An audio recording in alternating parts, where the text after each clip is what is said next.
नमस्कार, मैं उनिशु शर्मा आपके साथ। आइए रुक करते हैं कुछ खास खबरों की ओर। 90 के दशक में शुरू हुआ आर्थिक सुधारों का दौर आज भी जारी है। सरकारें बदलती रही, लेकिन इस मसले पर किसी ने समझौते नहीं किया।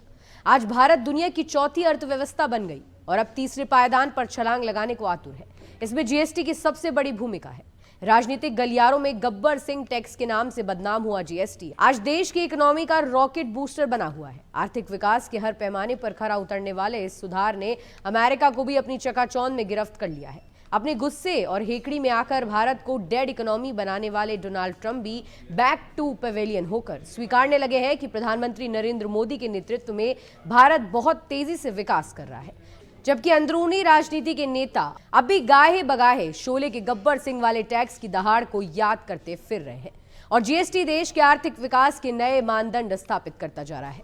पिछले कुछ वर्षों में सरकार ने कई बड़े सुधार किए हैं, जिसमें एक आधुनिक, कुशल और नागरिक हितैषी व्यवस्था का निर्माण हुआ है। इसके तहत 40,000 से ज्यादा बेकार नियम हटाए गए और 1,500 से अधिक पुराने कानूनों को निरस्त किया गया। इससे देश में काम करना आसान हुआ है। 22 सितंबर से लागू हुआ जीएसटी दरों में बदलाव भी ऐसा ही एक बड़ा सुधार है, जिसका मकसद विकसित भारत के विजन को साकार करना है।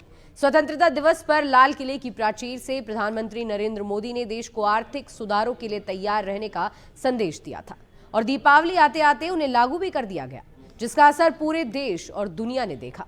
ये सुधार डोनाल्ड ट्रंप के टैरिफ वॉर पर घातक सिद्ध हुआ और उन्हें डेड इकोनॉमी वाले अपने बयान पर एक बार नहीं, बार बार शर्मिंदा होना पड़ा। भारत में उनके चाहने वालों को भी निराश होना पड़ा। जीएसटी 2.0 का असर अब दिखने लगा है। लोगों की खरीदारी बढ़ी है, खासकर गाड़ियों जैसे क्षेत्रों में बिक्री ज्यादा हुई है और लोगों का भरोसा भी बढ़ा है। इससे देश की अर्थव्यवस्था मजबूत हो रही है।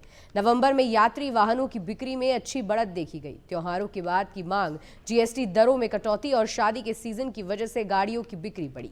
नवंबर में खुदरा बिक्री पिछले साल की तुलना में 22% बढ़ी है, जबकि थोक बिक्री में पिछले वर्ष की तुलना में 19% की वृद्धि हुई। इसके अलावा जीएसटी दरों में बदलाव से राज्यों की कमाई भी बढ़ी है। सितंबर से नवंबर के बीच राज्यों को मिलने वाला जीएसटी राजस्व पिछले साल की तुलना में 5% ज्यादा रहा।